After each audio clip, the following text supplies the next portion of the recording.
ယခုအခါရောသမမွေ channel လေးကနေတင်ဆက်ပေးသွားမှာကတော့စာရေးသူရွှေဦးတောင်ရေးသားထားတဲ့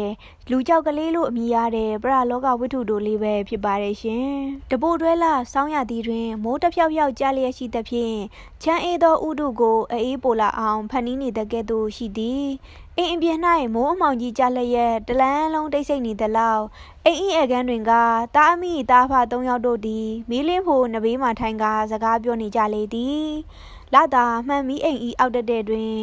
တားဟွားနှစ်ယောက်မျက်နှာရှင်းဆိုင်ထိုင်ကစစ်တူရင်ကစားလျက်ရှိ၏အမေမမူနဘေး၌ထိုင်လျက်လေးနှင့်သားတို့၏ရှက်အင်ကြီးမှပြုတ်ကျလျက်ရှိသောကျေးသီးများကိုအသိချုပ်တက်လျက်ရှိသည်ထိုလူ၃ယောက်တို့သည်တယောက်ကိုတယောက်နာမည်ဖြင့်မခေါ်ကြဘဲအဖေအမေသားဟု၍ခေါ်ဝေါ်လေးရှိကြသည်တဦးသည်သောသားဖြစ်၍အဖေသည်သားအားတငယ်ချင်းတယောက်တပွဲကစားဘက်လုပ်၍စစ်တူရင်ကစားလေးရှိသည်တယောက်နှင့်တယောက်လက်ရည်တူသဖြင့်တခါတရံအလောင်းစားလုပ်၍ကစားကြသေးသည်တို့ရတွင်လောင်းကြီးမှာငွေမဟုတ်ပဲရှုံးသူကအမေအတွက်လာကတည်းမှတပတ်တစ်ထဲဝယ်ပေးတန်းဖက်နှက်တရံဝယ်ပေးတန်းစသည်ဖြင့်လောင်းတတ်ကြသည်ထိုညစ်တွင်မူရှုံးသူကဆက်လိတ်တောက်စီတပူဝယ်ပေးရမည်ဖြစ်သောကြောင့်ချွတ်လားနှင့်ကစားကြရာတယောက်တစ်ပွဲစီနိုင်သဖြင့်တတိယပွဲအရောက်တွင်နေရာအရွေ့မမားရအောင်အထူးကြိုးပမ်းကစားကြလေသည်အမေကမူစစ်တူရင်ကိုနားမလဲတော့လဲလင်းနှင့်သားအိတ်ကစားပွဲဖြစ်သောကြောင့်ကျေးသီးတက်နေရာကနေစိတ်ဝင်တစားစောင့်ကြည့်နေလေသည်ထိုအခါတွင်အဖေသည်အကွက်ရွှေ့မွားပြီးမိမိ၏အမားကိုတားမမြင်ပါစေနှင့်ဟုဆုတောင်းရင်းအာယုံပြောင်းစေလိုသောအကြံဖြင့်ရွာလိုက်တယ်မို့ကွယ်ရာတီမဟုတ်ပါမဟုတ်နဲ့လွန်မာရောဟုပြောလိုက်၏သားသည်အဖေ၏အကြံကိုရိပ်မိသဖြင့်ပြုံးစေးစေးမျက်နှာထားဖြင့်ဟုတ်ပါရဲ့အဖေရဲ့ရွာလိုက်တယ်မိုးနဲ့ကိုင်ခွေပြားဟုဘရင်ကိုမြင်းနှင်ခွေလေ၏တထက်တောအုပ်ကိုသိမ့်ဖေတယောက်ဒီကနေ့ညလာမယ်ဆိုတာမိုးထီလောက်ရွာနေမှဖြင့်လာနိုင်မယ်မထင်ပါဘူးဟုပြောလျက်တကွက်ရွှေ့လေ၏ခွေအောင်ပြာဟုဆို၍သားသည်ဆင်းနှင့်တဖန်ဘရင်ကိုခွေပြန်သည်မိကိုကလွဲပါတယ်ဒီလောက်ခေါင်တဲ့အရက်လာပြီးအိမ်ဝဲလို့ဘယ်ရဧည့်သည်လာနိုင်မလဲမိရဲ့ဟုညီးတွားကဘရင်ကိုတကွက်တင်းချောင်ပေးရပြန်လေသည်ကိစ္စမရှိပါဘူးဖေရဲ့နောက်တစ်ခါစေးတံကြီးလောင်းတော့နိုင်အောင်ထိုးသေးတာပေါ့ဟုပြောပြီးသားနှင့်အမေတယောက်ကိုတယောက်လမ်းကြည့်ကြလေရာအဖေကသူတို့မျက်နှာထားကိုရိပ်မိလေသောကြောင့်သွားကိုဖြီး၍ပြုံးလိုက်ရလေသည်ထိုခဏ၌အိမ်ရှိတွင်မြည်ရထားတစည်းရက်၍ဝင်းထဲသို့ဝင်လာသောခြေတံကိုကြားရလေရာအဖေကဟောကိုသိမ့်ဖေလာပြီဟေးဟုဆိုကအယုံများကိုသိမ့်မိပြုလေသည်သားကအဖေကန်ကောင်းနဲ့ဒီဘက်ရထားနဲ့ခွေလိုက်တယ်ဆိုရင်အဖေရှင်ဘရင်သွားပြီဟုပြောလေ၏တက်လာတော့ဧည့်သည်မှာအသက်40ကျော်ဝန်းကျင်ရှိ၍ထောင်ထောင်မောင်းမောင်းနှင့်ဖြစ်သည်အမေသည်ကော်စောတစ်ချက်ကိုမီးလင်းဖို့အနီးတွင်ခင်းပေးပြီးကော်ဖီဖြိုရန်ပြင်ဆင်လေသည်စားတော့ပြီးကြသည့်နောက်တောဦးသိန်းဖေကအထက်မြန်မာပြည်၌တောင်သူတောင်သားတို့နေထိုင်စားတော့ပေါင်းတစ်တော်လုပ်ငန်းတွင်အကြောင်းပြောပြလေရာမြို့ကြီးမှအပမိသည့်တော်ကိုမှမရဟုကြသောတားဖ၃ယောက်မှစိတ်ဝင်စားစွာနားထောင်လျက်ရှိနေကြ၏ဖေဖြစ်သူမှကျုပ်တော့ခမားလိုတောတက်ရတဲ့အလုပ်မျိုးလှုပ်ရှင်စမ်းပါပြီဗျာဦးသိန်းဖေမှမလို့ရှင်မနဲ့ဗျာကျုပ်တို့မှာတာဝန်နဲ့မှုတော့မှနေရတာအင်မတန်ဆင်းရဲရတာကလားရှမ်းနေကရှင်ဒီဘက်ကျုပ်သိရောက်ရှင်တာပဲဗျာမြောက်ဟုလို့ပါကိုကြီးရဲ့ရောက်ဖို့ရင်ဖြင့်အနေအစားဆင်းရဲလာကြည့်ဆိုပြီးထုတ်ရည်ကျင်နေပါမယ်ထိုစဉ်မိခင်ဖြစ်သူမှရှမ်းနေဟာပညာတတ်တယ်ဆိုကိုသိန်းဖေဘာတော့မှကြီးရဲ့ပြူစားတာတို့ဘာလို့ပြောကဘက်ပြောတာလားစမ်းတာတခုတော့ပြချင်နဲ့ရှမ်းဘက်မှာရှမ်းဆရာကြီးတယောက်နဲ့ကျွန်တော်တွေ့ခဲ့တယ်လူကြောက်ဆိုတာများကြားဖို့ကြားရမဟုတ်လားတားဖြစ်သူမှမွေးခနေ့ကအချောက်ကလေးမွေးတယ်ဆိုတာလားအဲ့ဒါတကယ်လားဦးလေးတကယ်ပေါ့မောင်ရင်ကတွေ့ဘူးကြင်လားဟုတ်ကဲ့ဦးသိမ့်ဖေသည်စက်ကွန်နှင့်ပတ်ထားသောအထုပ်တစ်ခုကိုအိတ်ထဲမှထုတ်ပြလိုက်လေသည်တားသည်စက်ကူကိုဖြည့်ကြည့်သည့်အခါတမိုက်ခန့်ရှည်၍အင်္ဂါအစုံလင်ပါသောလူကြောက်ကလေးကိုတွေ့ရလေသည်အဖေမေတို့လည်းကြားဖို့ယုံသာရှိ၍မမြင်ဘူးသောကြောင့်တလက်စီကိုင်းတွယ်ကြည့်ရှုကြလေသည်ဦးသိမ့်ဖေမှဒီလူကြောက်ကလေးကတာမန်မဟုတ်ဘူးအကိုကြီးရဲ့စိတ်ဆင်ရင်ထားတဲ့လူကြောက်ခမဘလို့များလဲကိုသိမ့်ဖေကျွန်တော်လည်းမပြောတတ်ဘူးရောတဲ့ကရှမ်းဆရာကြီးတယောက်ကကျွန်တော်စီကိုပေးထားခဲ့တာဒီဟာလေးကိုပိုင်တဲ့လူ၃ယောက်ဟာတယောက်ကိုစု၃ခုစီတောင်းဝင်ရှိတယ်တောင်းတိုင်းလည်းပြည့်စုံတယ်ကိုကြီးရဲ့တားဖ၃ယောက်စလုံးစိတ်ဝင်စားလာကြသည်အဲ့လိုတဲလဲဆမ်းပါကလားဘလို့၃ယောက်လဲဘလို့၃စုများလဲဒီလိုလေဗျာတလက်ကနေ3လက်ထိပဲပြောင်းနိုင်တယ်အဲ့ဒီ3ယောက်ဟာလဲစု3စုပဲတောင်းနိုင်တယ်ပထမလူက3စုတောင်းပြီးပြီအနောက်တော့မှကျွန်တော်စီရောက်လာတယ်အရင်လူကဘလို့စုတွေများတောင်းခဲ့တယ်လဲယင် ပထမနေ့ဒုတိယစုကိုသူဘာတောင်းကလေးဦးလည်းမသိဘူးတတိယစုကတော့သူ့ကိုသူတေးဖို့တောင်းတာလေးတော့ဆူတောင်းပြေပြီးကျုပ်လက်တဲ့ဒါလေးရောက်လာတာပဲဦးရောစုသုံးစုလုံးတောင်းပြီးပြီလားတောင်းပြီးပြီနှုတ်ပြည့်စုံရဲ့လားတီတီကြကြကိုပြေးခဲ့တဲ့အကိုကြီးဟုတ်ကဲ့လားဦးရဲ့အိုးဟုတ်ပါတယ်ဆိုကိုသိန်းဖေကဘလို့စုတွေတောင်းခဲ့တယ်လေဒီဟာတော့ကျွန်တော်မပြောပြရသေးနဲ့မကြီးရဲ့ဆူတောင်းပြေးတာတော့အမှန်ပါပဲခင်ဗျာပြောတဲ့အတိုင်းဆိုခမစုသုံးစုတောင်းပြီးပြီဆိုတော့ခမအတွက်အသုံးမကျတော့ဘူးပေါ့ဘာကြောင့်သိမ်းထားသေးတာလဲပြောတတ်ပါဦးဗျာမမေးပါနဲ့တော့ထို့နောက်ဦးသိန်းဖေသည်မရှင်သောမျက်နှာမျိုးရုတ်တရက်ဖြစ်လာလျက်လူရောက်ကလေးကိုမိဖို့တဲ့တို့ပြစ်ထည့်လိုက်လေသည်ထိုအခါအဖေကအိုးမလုပ်ပါနဲ့ဟုဆိုပြီးမိဖို့တဲ့မှအမြင်ပြန်ကောက်ယူလိုက်သည်မကောင်းဘူးအကိုကြီးမိရှို့ပြစ်လိုက်တကယ်မကောင်းဘူးခမမလို့ခြင်းလဲကျုပ်ကိုပေးဗျာမလို့ခြင်းမနဲ့ကိုကြီးကမိရှို့ပြစ်လိုက်ပါမရှို့ပါဘူးဗျာဓာတ်ထနေပါဦးစုကဘလို့တောင်းရတာလဲလူเจ้าကိုကင်ပြီးလိုချင်တဲ့စုကိုကြဲကြဲဆိုပြီးတောင်းရတယ်ဒါပေမဲ့မကောင်းဘူးနော်မလုပ်ချင်ပါနဲ့ထိုခဏ၌အမေသည်ကော်ဖီပကံများကိုဆေးကြောသိမ်းစီရန်ထိုင်ရမှထိုင်ရင်အလုံးလုံးလို့တွင်အောင်အမေမှလက်လီတစ်ဖက်ပေါက်လာပါစေသားလူစုတောင်းရင်မကောင်းဘူးလားဟုရင်ပြောလိုက်သဖြင့်အဖေသည်လူเจ้าကိုလက်ရဘက်တွင်ဆုပ်ကန်လျက်တကယ်စုတောင်းတော်မိဟန်ပြူရာဦးသိန်းဖေသည်ထိတ်လန့်သောအမူအရာနှင့်မလုပ်လိုက်ပါနဲ့ကိုကြီးဆူတောင်းရင်ဒီပင်ဟာတခုခုတောင်းကြပါဗျာဒါတော့မလုပ်ကြပါနဲ့ဟုကတော့ကမျောတားလေသည်အဖေသည်လူเจ้าကိုစပွဲအန်ဆဲထဲထည့်လိုက်ပြီးနောက်တားဖ3ယောက်တော့သည်တောအုပ်ဦးသိန်းဖေ၏ကြားပြစ်ခြင်းစူးစမ်းကမ်းများအကြောင်းစိတ်ပါဝင်စားစွာနားထောင်လျက်ရှိကြရာတကောင်ကျော်ချိန်ရောက်မှသာဦးသိန်းဖေပြန်သွားလေသည်ဟိုဟာကလေးအတွက်ကိုသိန်းဖေကိုဗာပေးလိုက်သေးလဲဖေစီးတန်တစ်ကြောင်ပေးလိုက်တယ်ကွာသူကမြူချင်းမှုလုပ်နေလို့အမှတ်တရဆိုပြီးအတင်းပေးလိုက်ရတယ်မေကိုင်းနေရတော့ကြပြီဖေဘာဆူတောင်းမလဲမောင်ကတစ်ထောင်နဲ့ပြင်းကြီးဖေးရပါစေလို့ဤလို့ဆူတောင်းလိုက်ပါလားဒါမှအမေကအဖေကိုမနိုင်တော့မှာအမေကခွေးကလေးဟုဆိုကကလထိုင်ပေါ်တွင်ခင်းတော့ဖုံနဲ့ကောက်ပေါက်လိုက်တဲ့ဖြင့်တားမှာတဟိဟိရဲလျက်အမြန်ရှောင်လိုက်ရလေသည်အဖေသည်လူเจ้าကိုအန်ဆွဲမှထုတ်၍ပြောရတာဘာစုများတောင်းရမလဲဆိုတာမတွေးတတ်သေးပါဘူးခုတလောတော့ဖြင့်အလိုဆန္ဒတွေအလုံးပြည့်စုံနေတာပဲကိုဟုပြောရတွင်သားကအဖေဒီအိမ်ကိုဝယ်တာငွေ1000ဆက်ဖို့ကြံနေသေးတယ်မဟုတ်လားအကျွေးကလေးကြည်သွားအောင်ငွေ1000ရပါစေသားလို့ဆူတောင်းပါလားဟုနောက်ပြောင်ပြောလိုက်ပြီးတယောကိုကောက်ယူကလက်ဆက်နေလေသည်အဖေသည်တားပေးသည့်အကြံအတိုင်းလူကြောက်ကလေးကိုညာလက်တွင်ဆုပ်ကန်ကငွေ1000ကျပ်ရပါစေသားဟုရွတ်ဆိုလိုက်ရာအိမ်သည်တိတ်ငနေလှုပ်သွားသဖြင့်အမလေးပြဟုအဖေနှုံမှထွက်သွားလေသည်တားသည်တယောကိုလှုပ်ချ၍အမေနဲ့အတူအဖေထံပြေးလာပြီးဘာဖြစ်တာလဲအဖေဟုမေးကြရာလှုပ်တယ်ဟေးလှုပ်တယ်ငါဆူတောင်းလိုက်တော့လူကြောက်ကလေးကစက်ခနဲ့လှုပ်သွားတယ်ဟုပြောလျက်ကျမ်းမော်လွတ်ကျသွားသောလူကြောက်ကလေးကိုအံ့ဩထိတ်လန့်လျက်ကြည့်နေလေသည်စိတ်ထင်လို့ပါဖေရဲ့ဟဲ့တာမဟုတ်ဘူးခုနကတကယ်အိမ်မှာလှုပ်သွားတာ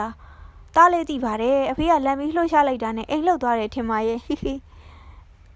ငါလက်ယုံနဲ့လှုပ်သွားတဲ့အိမ်ဆိုရင်တော့ဒီအိမ်ဝယ်မိတာမှားပြီထင်တယ်မေရေတားသည်ဘယ်မလဲကွာမင်းငွေ1000ဟုပြောလျက်လူကြောက်ကလေးအားကောက်ယူလိုက်သည်အဖေသည်လူကြောက်ကိုတားဤလက်မှလှမ်းယူပြီးအန်ဆွဲတဲ့ထက်ကမရတာထားလိုက်တော့ငါဖြင့်လန့်လိုက်တာမောင်မင်းကြီးတာဒီမှာပဲနေတော့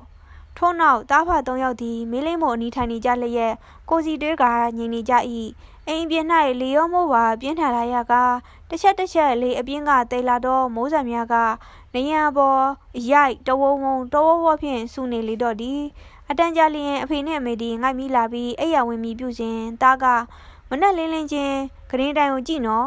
ငွေတော့ကလေးချီထားလိမ့်မယ်ငွေတော့ကိုဖြုတ်မယ်လို့တော့မှဥစ္စာဆောင်မကလေးကအဖေလက်လန်းဆွဲရင်လန့်ပြီးမအော်နဲ့နော်အဖေဟုတခိကိရီကကြီးစေလိုက်လေသည်လူကြီးများအိယာဝင်သွားတော့အခါတားသည်တယောကိုဖြင်းညင်းစွာထိုးရင်မီးလင်းမို့တဲ့မိကြည့်ခဲများကိုစိုက်ငေးကြည့်နေရာမီးလျံထဲမှထူးဆန်းသောအရိပ်များပေါ်လာသည်ဟုစိတ်ထဲ၌ထင်မှတ်မှားလာသဖြင့်မီးရိပ်ငိမ့်ပြီးလျင်တယောကိုချကအိယာဝင်လေသည်နောက်တနေ့တွင်တားဖ3ယောက်တို့သည်မိဖို့ကြောင့်တွင်ဝိုင်းထိုင်ကကော်ဖီတောက်ကြသည်ညတဲကကဲ့သို့တုံလုံးချင်းလည်းမရှိတော့လူကြောင့်နှင့်ပတ်သက်၍ယုံကြည်ခြင်းလည်းအလင်းမရှိတော့သဖြင့်ညအခါကမယုံတယုံနှင့်ဆန်းသက်၍စူးတောင်းခဲ့မိခြင်းအတွက်ရှက်တလူလိုပင်ရှိနေလေသည်ဖေငွေတုတ်တွေတလားရင်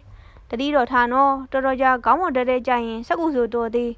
ငွေသားတင်းကားတွေဖြစ်နေမှဖြင့်ခေါင်းပေါက်နေပါမယ်အဖေရဲ့ငွေ1000ဆိုတော့9ပိတ်တာအချိန်ရှိတယ်ဗျနော်ဟုစားနောက်လေသည်ကိုသိန်းဖေကငါ့ကိုပြောသွားတယ်ဆူတောင်းပြတဲ့အခါမင်းပြောသလိုထင်းထင်းရှားရှားကြီးပြတာမဟုတ်ဘူးတဲ့တဘာဝကြလွန်းထန်းသီးကြွေခိုက်ကြီးနှင်းခိုက်လို့တောင်ထင်ရတဲ့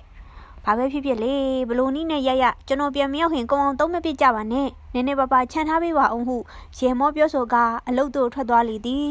အဖေနှင့်အမေတို့သည်တူးသီးသောတားဖြစ်သူကိုကျင်နာတော့မျက်နှာထားဖြင့်မျှော်ငိတ်ကြည့်လျက်ကျန်ရင်နေလေသည်အဖေမှာပင်စင်စားစရိတ်ကြီးဖြစ်၍အလုတ်သွားရန်မရှိဘဲအိမ်၌ပင်တောက်တုံမရတကုတ်ကုန်းနှင့်အလုတ်ကိုလောက်ကင်လျက်ရှိသည်မေသည်ငွေ1000ဆူတောင်းခြင်းနှင့်ဆက်ပြီးအဖေအားကြည်စဲနေလေသည်တားပြန်လာရင်တော့ငွေ1000သုံးကုန်ပလားလို့မေးအောင်တော့မှာပဲလက်ထဲမှာဆက်ခနဲ့လှုပ်သွားတော့အမှန်ပဲအမေကြီးရဲ့မဟုတ်နိုင်ပါဘူးဖေရဲ့စိတ်ထင်လို့နေမှာပါဒီလောက်ပေါင်းခဲ့ပြီးတားတယောက်လူပြိုကြီးဖြစ်လာတာတော့ဒီကောင်အကြောင်းမသိသေးဘူးလားစိတ်ထဲထင်မိထင်ရန်ထင်တတ်တဲ့ကောင်းမျိုးများမှတ်သလားဟေးဟိုမှာဘသူတော့တရက်စွာဝိစင်ထားတော့လူတစ်ယောက်ဒီအိမ်ရှိတွင်ခောက်တုတ်ခောက်ပြန်ရှောက်နေလေသည်ချီတုံချက်တို့အမူအရာနှင့်ဇဝေဇဝါဖြစ်နေရာနောက်ဆုံးစိတ်ကိုဒုံဒုံချလိုက်ဟန်ဝင်လာလေတော့သည်အဖေနှင့်အမေသည်ဧည့်သည်ကိုမြင်သည်နှင့်ကြိုကြလေသည်မိမသားဖြစ်သူအမေသည်လူစိမ်းကိုမြင်သည်နှင့်မဆိုင်လာတော့လဲငွေ1000ကိုသာပြေးမြင်လေသည်အဖေမူကားငွေ1000ကိုတတိပင်ရဟန်မတူဧည့်သည်သည်အတန်ကြာထိုင်နေပြီးလျင်စတင်ရန်ခပ်ပါပြီးဟူသောမျက်နှာထားမျိုးဖြင့်ကနာမငြိမ်ဖြစ်နေလေ၏အဖေနှင့်အမေတို့ကဘာကိစ္စများလဲမောင်ရင်ဟုအမေရှိတော်လဲဟိုတင်းဟိုဟာဒီလိုပါခမဟုစကားမဆက်နိုင်ပဲအခက်တွင်နေရှာသည်အဖေဖြစ်သူမှဟုတ်ကဲ့ပြောနိုင်ပါတယ်ဧည့်သည်ကျွန်တော်ကမကတိကစိတ်ယုံကားပါခမအဖေဖြစ်သူမှဒီတော့မကတိကဆိုတားလုံးနေတဲ့နေရာပဲဘာကိစ္စလဲမောင်ရင်တားပါမလိုက်လဲဘာများဖြစ်လို့လဲဟုမိခင်ဖြစ်သူမှမေးလေသည်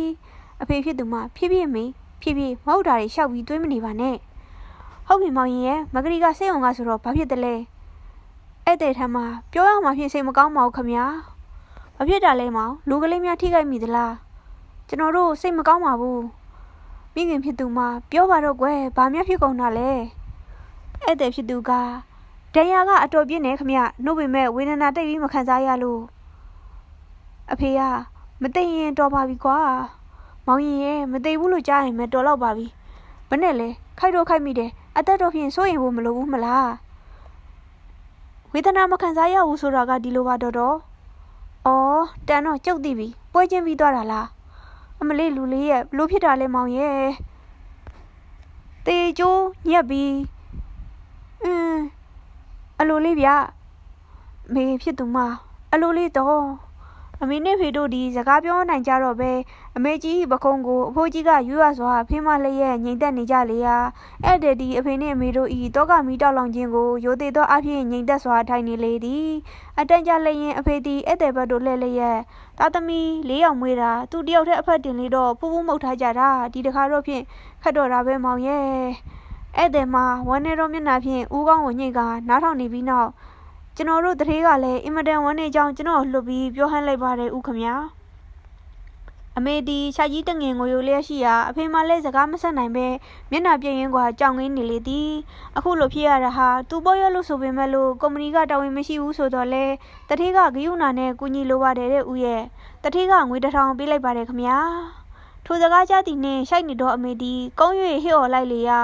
အဖေမှာပါဇက်ကိုဟာလျက်ကြောင်တောင်ငင်းနေရာမှရှိသို့ထိုး၍လဲကျသွားလေသည်အဖေနှင့်အမေတို့သည်တာအိဇာဗနာကိစ္စပြီးစီးသည့်နောက်တုတ်တံမှပြန်လာကြလေသည်ရုတ်တရက်ရှောင်းတခင်ဖြစ်ရလေသောကြောင့်တားတိဆုံသွားသည်ကိုပင်အမှတ်မယူနိုင်သေးပဲ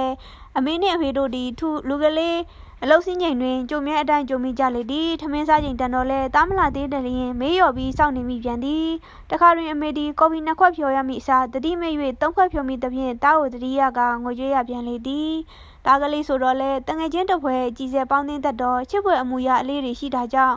လူကလေးပင်မို့တားမရှိသောအခါတအိမ်လုံး6ကက်တိတ်ဆိတ်နေလေသည်တည၌အဖေသည်အိယာမလက်နို၍နဘေးကိုဆန်းကြည့်သောအခါအမေကိုမတွေ့ရပေအခန်းပြင်မှငိုတန်တက်ကြတဲ့ဖြင့်လာပါမီရဲ့အေးမိကုန်တော့မမီရဲ့ဟုဆွဲခေါ်လေသည်လူကလေးတော့အင်းနေရှာမအဖေရဲ့ဟုဟိ၍ငိုကြွေးပြန်လေသည်အဖေသည်ချမ်းအေးသောရာသီဖြစ်၍ဆောင်းကြုံနဲ့ကွေးရင်အိပ်ပျော်သွားလေသည်မိခနဲ့အိပ်ပျော်တွင်အခန်းစင်းတို့ဝင်လာ၍အဖေဟုအလန့်တကြားလှုံနိုးလေသည်ဘာလဲရင်ဘာလဲမီလူကြောက်ကလေးဘယ်နာထားတော့ဘာလို့ဖို့လဲမီရဲ့ကျုပ်လိုချင်လို့ပါလူကြောက်ကိုဘယ်နာထားသလဲအမြန်ပြောပါအင်းရှိစဝဲရအန်ဆွဲထဲမှာအမေသည်အင်းရှိသို့တုတ်ပြန်သွားကလူကြောက်ကိုရှာလေသည်အဖေကနောက်ကလိုက်လာရင်ဘာလို့ဖို့လဲအမေရဲ့စု3ခုတောင်းဖို့ကြမ်းတဲ့ဟာတော်တစ်ခုပဲတောင်းရသေးတယ်မဟုတ်လားဒီစုတယ်မတော်နိုင်သေးဘူးလားယင်ဟင်းတခုတောင်းရင်သေးတယ် ရှာပြီးစမ်းမအောင်အဖေသည်အန်ဆွဲထဲမှလူကြောက်ကိုယူလာခဲ့လေသည်။ကိုင်းဘာစုတောင်းမှလဲ။တောင်းမြင်ရပါစေလို့ဆုတောင်းပေးပါအဖေ။ဟင်းမလုပ်ပါနဲ့မေရဲ့မတော်ပါဘူး။မရဘူးတောင်းပေးရမယ်။တာတီတုံးကလည်းမလှပါဘူးအမေ။လူရုပ်တောင်ကောင်းကောင်းမပြီးဘူး။မင်းမြုပ်ပြီးတာလည်း10 ရက်ရှိသွားပြီ။မကောင်းပါဘူးအမေရဲ့မမြင်ချင်ပါနဲ့။မလို့ချင်ဘူးအဖေသာကြောက်မကြောက်ဘူး။တောင်းလို့ရချင်မှရမှာပါအမေရဲ့ပထမဆုဟာထန်းသီးကြွေကကြီးနှင်းကဖြစ်သွားတာပါ။မင်းကမှနေရောတောင်းပေးပါဖေ။ခတ်လိုက်ပါပြီမေရဲ့ရှေ့ကြီးခေါ်ပါရဲ့ကြုတ်ခိုင်းတာသာလုပ်ပေးပါဖေရဲ့အတန်နဲ့ညှင်းဆန်၍မရပဲရှိရကအဖေသည်လူကြောက်ကိုလက်ရတွင်ကင်လျက်တောင်းမြင်ရပါလို့ဤဟုစတောင်းပေးလေသည်လူကြောက်ကလေးသည်လက်ထဲမှလွတ်၍ကျမ်းမော်တို့ကြာသွားသည်ဖြင့်အဖိုးအိုသည်ထိတ်လန့်သောမျက်နှာဖြင့်ငုံကြည့်လေရာအမေသည်အခန်းထဲမှထပ်၍အိမ်ရှိခန်းထဲထိုင်ကတစုံတစ်ယောက်အားဆောင်ခိုင်းနေလေသည်အဖေသည်လူကြောက်ကိုကြည့်နေစဉ်ကရင်နီးထူထားသောဖြောနိုင်တိုကလေး၏မိတောက်သည်လှုပ်ရှားလာလေရာအဖေသည်မိတောက်ကလေးကိုစိတ်လှုပ်ရှားလျက်စိုက်ကြည့်နေသည်မင်းညွန့်သည်နောက်ဆုံးအချိန်ထတောက်၍မိဆွဲကလေးကြိုးကငိမ့်သွားလေသည်အဖေသည်စူတောင်းမပြည့်သဖြင့်ဝမ်းသာကအိယာဝင်၍ဆောင်းရှုံကကွင်းနေလေ၏မကြမီအမေသည်ဝင်လာ၍နဘေးတွင်လှဲအိမ်နေလေသည်သို့တော့နှစ်ယောက်စလုံးအိမ်မပြောကြဘဲနားဆွနေလေရာလေကားမှတိတ်ခနဲအတန်ကြားရ၍ကြွက်တကောင်သည်အလန့်တကြားပြေးသွားလေသည်အဖေသည်အမောင်မိုက်ထဲမနေလိုသည်ဖြစ်၍မိချစ်ဆန်ဘူးကိုလှမ်းယူပြီးတဆန်ကိုချက်လက်ရက်ဖျောင်းနိုင်ယူရန်နောက်ဖေးဆောင်တို့သွားလေရာလမ်းတွင်မိချစ်ဆန်ကုန်၍မိငိမ့်ပြန်လေသည်နောက်တဆန်ချစ်မိအပြူအိမ်ရှိတကားကိုဖြင်းချင်းစွာခောက်တန်ကြားရသည်ဖြင့်အဖေလက်မှမိချစ်ဆန်ဘူးလွတ်ကြပြီးမိချစ်ဆန်များကျမ်းမော်တွင်ပြန့်ကျဲသွားလေသည်အဖေသည်မိချစ်ဘူးကိုမဆန်းနိုင်ပဲအသက်အောင်ကအိမ်ရှိသို့နားဆင်းလျက်ရှိခြင်းဒုတိယအကြိမ်တကားခောက်တန်ကြားသည်နှင့်အိမ်ခန်းတွင်ပြန်ဝင်လာပြီးလျင်တကားကိုပိတ်ထားလိုက်လေသည်ထိုခဏတွင်တတိယအကြိမ်ခောက်တန်ကိုကြားလိုက်ရ၏ဘာတန်လဲဖေကြွက်ပါမီရဲ့အခုပဲကျုံနာကဖြတ်ပြေးသွားတာသို့တော့အမေသည်မကြည်နပ်ပဲအိယာမထကနားဆိုင်ထောင်လေသည်ထိုအချိန်တွင်အိမ်ရှိမှတကားခောက်တန်များကျဲလောင်စွာထွက်လာလေသည်တားရောက်လာပြီအဖေတားလာပြီအမေသည်ဝမ်းသာအားရနှင့်အခန်းတကားကိုဖွင့်ပြီးအိမ်ရှိသို့ပြေးသွားမည်အပြူအဖေသည်အမေလက်ကိုဆွဲထားလေသည်တော်ပါလောက်တာလဲတားလာတယ်လေလူကလေးရောက်နေပြီအဖေရဲ့